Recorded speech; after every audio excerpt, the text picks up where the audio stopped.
see this movie before I die. And this one is because I'm in Shazam, which is what I'm working on now, which is awesome and super fun, and everyone is super nice and attractive, and it... Rachel Zegler made comments that many people thought would get her canceled. And now, it seems America is finally reacting to them. In a clip from the 2024 election, she boldly states she doesn't need anyone's money, encourages people to vote blue, and even tells anyone who disagrees to just unfollow her because she doesn't need their business. And ironically, the country appears to have taken that to heart. To drive the point home, look at the numbers. It's 7:30 p.m. on a Saturday, prime moviegoing time. The kind of moment when a massive $300 million Disney tentpole like Snow White should be filling theaters. Yet reports show 0 tickets sold, not even one, with every seat, including the handicap spots, completely empty. The people who would typically be first in line clearly aren't showing up, and something is undeniably off. Disney did try to limit the damage by making sure Rachel Zegler wouldn't speak to the press again, effectively preventing more viral clips of her telling audiences not to give Disney their money. But the issues run far deeper than just her interviews. Critics will get their chance to deliver their verdict soon enough. But even that comes with a red flag. Disney placed a review embargo on the film, a common studio tactic where critics who receive early screeners must withhold their reviews until a specified date.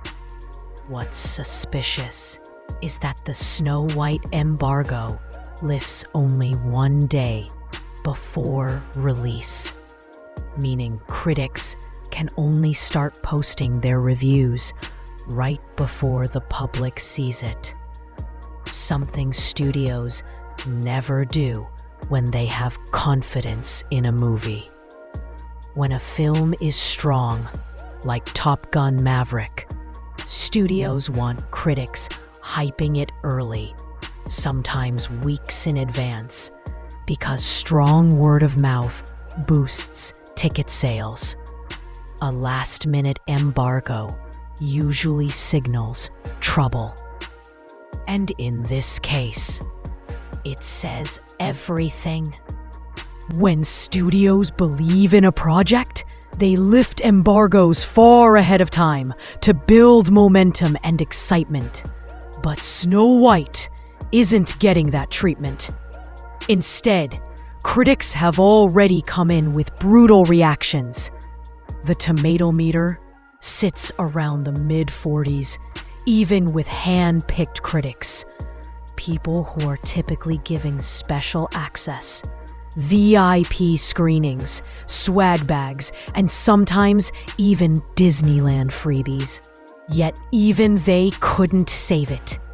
Reviews describe the film as uneven, filled with forgettable music, bland choreography, awkward CGI, forced new songs, and a plot so empty and uninspired that it feels like the movie is afraid to take any risks at all. Many critics argue that this reimagining of a classic story somehow manages to lack imagination, stumbling more often than it soars, and reinforcing the idea that Disney's last-minute review embargo instead wasn't just a coincidence, but a major warning sign about the film's quality. Critics say the film suffers from a lack of depth, creativity, and coherence, with an awkward attempt to recreate animated material in live action that simply doesn't work.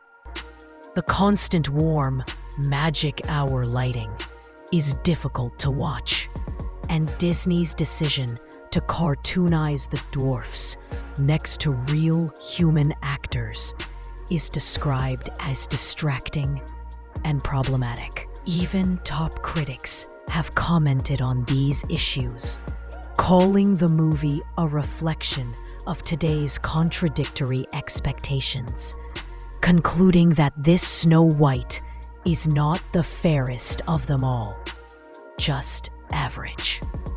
Some reviews try to add positivity, claiming that while the movie is a mixed bag, parts of it work well. But for each of those, there are negative ones, stating that aside from Rachel Zegler's strong performance, there is little to enjoy in what they describe as a clumsy, poorly conceived, and cynical live-action remake. Others note that even Gal Gadot's evil queen, along with intentionally exaggerated line delivery, can't make the film worth watching, and some critics compare the entire project to an unfunny, overly long pre-recorded SNL skit rather than anything magical. Despite this, many sudden positive reviews praising Rachel Zegler have appeared online, leading some to believe Disney is attempting to flood social media with manufactured praise. In reality, critics argue Disney has become creatively exhausted, relying on remakes of its older classics to generate revenue instead of producing new stories. And Snow White, originally a groundbreaking 1937 animated film, has been stripped of its charm and turned into another forgettable live-action adaptation. Efforts to modernize the story were seen as misguided from the start, and although the execution isn't entirely terrible, the updated formula feels repetitive and uninspired. The original film was simple, wholesome, and musical, but for 2025, director Mark Webb and writer Greta Gerwig changed it in typical modern Disney fashion by adding more action, themes of empowerment, and additional social commentary, which some viewers feel contributes to the broader criticism, often summarized by the phrase, "Go woke, go broke." Critics argue the film is a creative failure from top to bottom, lacking depth, originality, and basic coherence. The attempt to translate classic animated scenes into live action falls flat. The constant, fake, magic hour lighting is visually exhausting, and Disney's choice to cartoonize the dwarfs beside real actors is widely slammed as jarring and outright baffling.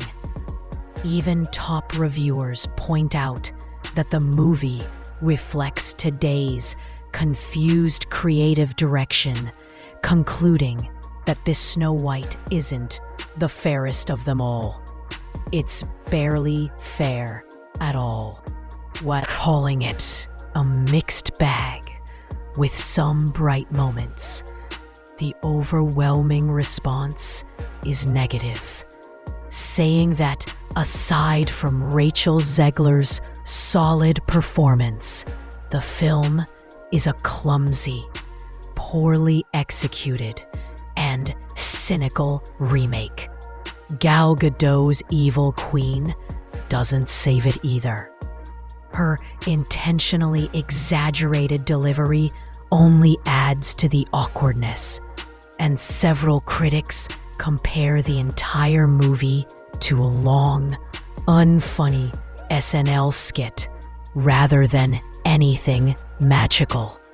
Despite this, suddenly, social media is overflowing with glowing praise for Zegler, leading many to suspect Disney is artificially boosting the narrative with manufactured positivity.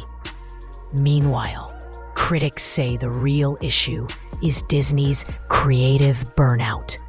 Instead of making new stories, the studio keeps recycling old classics, draining them of their original charm and personality. This remake takes the groundbreaking 1937 classic and turns it into attempts to modernize the story were flawed from the start. And while some moments aren't terrible, the updated formula feels tired, predictable, and uninspired. The original film was simple, warm, and musical, but the 2025 version, reworked by director Mark Webb and writer Greta Gerwig, leans into the typical modern Disney formula of more action, more empowerment messaging, and heavier social commentary, reinforcing the growing criticism summed up by the phrase many viewers now repeat: "Go woke, go broke."